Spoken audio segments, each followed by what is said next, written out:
Good morning friends, welcome back to my channel SB family. চলো, আজকে হচ্ছে 16 তারিখ, সোমবার, তাই তো? আচ্ছা, সোমবার তো। হ্যাঁ, 16 তারিখ সোমবার। চা খাওয়া হয়ে গেছে, টিনা চলে এসছে, টিনা কাজ করছে। চলো তোমাদেরকে দেখাই। চলো, দিনটা আজকে দেখতে থাকো, সারাদিন আমি কী কী করি তোমাদের সাথে শেয়ার করব।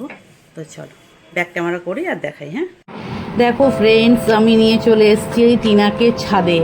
ছাদে উঠে কালকে প্রচণ্ড ঝড় বৃষ্টি কালকে হয়েছে, হওয়াতে পুরো ছাদে দেখো সমস্ত জিনিস লণ্ডভণ্ড হয়ে যে কটা ছিল বালতি ঠালতি উপরে, সেগুলো সব ছড়িয়ে ছিটিয়ে এদিক ওদিকে পড়ে আছে। ওই যে দেখছো গদিটা, একটা বেসিন, এটা ছিল একটা, এটা একটা রিজেক্টেড বেসিন, এটাকে ফেলে দিতে হবে। তো এনে ছাদে মিস্ত্রি রেখে দিয়েছিল, সেটা উড়ে এসে এইখানে উল্টে পড়ে আছে। তো যাই হোক, ওকে একটা পাইপ দিয়েছিলাম টিনাকে, যে এই পাইপটা দিয়ে কলের মুখে লাগা, কিন্তু কলটা তো ওই আমাদের কলের সাথে লাগানো, ট্যাঙ্কির সাথে লাগানো আছে, সেইভাবে ফ্লো নেই। দিয়ে আবার পরে আমি আমার ছেলেকে বললাম, দাঁড়া বোম্বাকে বলি যে পাম্পটা চালিয়ে দিতে। তো বোম্বা পাম্পটা চালিয়ে দিয়েছে। হ্যাঁ, চালিয়ে দেওয়াতে বড় পাইপে করে ভালো করে জল তখন দিতে পারছি আর কি, দেবো আর কি, বুঝেছ? আমি তোমাদের দেখাচ্ছি, দেখো এখন ওই বড়ো পাইপের জলটা একদম ডাইরেক্ট ট্যাঙ্কি থেকে আসবে। ডাইরেক্ট কলটা চালিয়ে দিয়েছি, ট্যাঙ্কিটাও ভরবে। ট্যাঙ্কি অলরেডি ভরা হয়ে গেছে সকালবেলা, এখন চালালে ওভারফ্লো হয়ে যাবে। সেই জন্য বললাম তাও ওভারফ্লো হোক, এখন ওর টাইম, ওই সরু পাইপ দিয়ে করতে ওর টাইম লাগছে। তো আমি বোম্বাকে বললাম যে ইয়েটা চালিয়ে দাও নিচে। ওই উপরের থেকে আমার হাজব্যান্ডকে ফোন করলাম, তখন ও খাচ্ছিল, অফিসে বেরোবে, তো খাচ্ছিল। তো আমি বললাম যে তুমি ওকে, বোম্বাকে বলো পাম্পটা চালিয়ে দিতে। তো বোম্বা পাম্পটা চালিয়ে দিল। তারপরে বড় পাইপ দিয়ে আমরা জল, আমি ওকে পাইপে করে জলটা দিয়ে দিয়েছি, ও ভালো করে ধুয়ে নিয়েছে। আর শিখিয়ে দিলাম যে এর পরের বার যেন আমাকে আসতে না হয়, এইভাবে এই সুইচগুলো এদিকে করবি, করার পর পাইপ থেকে জল বেরোবে, তুই সেই দিয়ে ধুয়ে দিবি। মাসি ধুয়ে দিয়েছে, মানে রবিবার মাসির ছাদ ধোয়ার ডেট, বুঝেছো? রবিবার মাসির ছাদ ধুয়েছে, আর রবিবার রাত্রেই এমন বৃষ্টি ঝড় হয়েছে, পুরো ছাদ একদম নোংরা হয়ে গেছে। দেখো আমি এসছি, আর আমার স্ট্যান্ডটা রেখেছিলাম, স্ট্যান্ডটা পরে ধপাস করে পড়ে গেল। এরপরে স্ট্যান্ডটা পড়ে যাবে আর কি, আর কোন সময় স্ট্যান্ডটা একদম নিচে পড়ে গেল। তো ওকে আমি দিচ্ছি, কিছু বলছি, পাইপে জল দিয়ে দিলাম।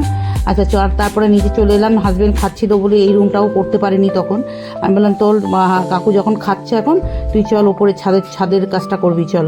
তো আমি ওকে নিয়ে ছাদে চলে গেছিলাম। এখন আমার হাজব্যান্ড অফিস চলে গেছে, তখন টিনা ওই বিছানাপত্র গুছিয়ে গাছে জল দিয়ে তারপরেও চলে গেছে। আর এদিকে মাসি রান্না অলমোস্ট হয়ে গেছে, যেটা কটা বাসন আছে সেই কটা বাসন ধুয়ে ফেলছে। আর রান্না করেছে কি দেখো, হচ্ছে পুঁই শাক, বাটা মাছের ঝোল আর ইঁচড়ের তরকারি। এটা দিয়ে বোধহয় হাজব্যান্ড খেয়ে গেছে। এই হাজব্যান্ডকে মনে হয় ডিমের ঝোল করে দিয়েছে মাসি, কারণ ডিমের ঝোল খেতে খুব ভালোবাসে। এটা বোম্বার চিকেন, আর এটা ডাল সেদ্ধ। বোম্বা তো এটা দিয়ে খায়, আর পেঁয়াজ কুচি দেখলে এটা পেঁয়াজ কুচি দিয়ে ওকে মেখে দেবো। আর টিনা এই ডাইনিংয়ের যে সোফাগুলো ডেলি ঝাড়ে, ওইগুলো ঝাড়ছে, যেখানে যেখানে ধুলো টুলো পড়েছে সেগুলো একটু ঠিকঠাকভাবে পরিষ্কার টরিষ্কার করে দেবে, দিয়ে তারপরেও চলে যাবে। কারণ এইগুলোই ওর কাজ। আজকে একটু জামা কাপড় কাচেনি, কালকেই জামা কাপড় কাচা হয়েছিল, তো সেই জন্য আজকে আর জামা কাপড় কাচা হয়নি। আজকে আবার জমছে, কালকে আবার কাচবো জামা কাপড়। তো টিনা এইগুলো সোফাগুলো টান টান করে বসে, তো বসলে সোফার কাপড়গুলো একটু এদিক ওদিক হয়ে যায়। তোকে বলেছি ভালো করে গুজে সুন্দর করে একদম টান টান করে সোফার কাপড়গুলো করে দিবি। তো সেইটাই করে, আর তারপরে ঝেড়ে দেয়। করা হয়ে গেছে ফ্রেন্ডস। এইরকম ফুল পেয়েছি, একটা, দুটো নয়নতারা আর একটা জবা ফুল। তো এটা নিয়ে চলে এলাম এই যে আমার ঠাকুর ঘরে। দেখো এই যে, চলো ফ্রেন্ডস পুজোটা দিয়ে নিই।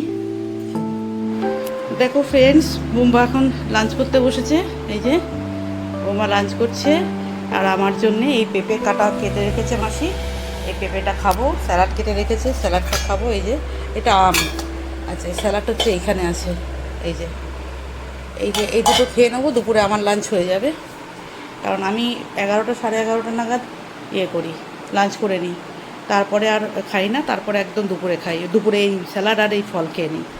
তো চলো বোম্বা, খেয়ে নাও তুমি, খেয়ে তারপরে লালুকে দিয়ে আসবে নিচে। হ্যাঁ হ্যাঁ, যা পরিষ্কার বেশিটা খাবে, তারপরে লালুকে দেবে। হ্যাঁ, তুই সবটাই ধরে দিয়ে আসো, দেখি আমি।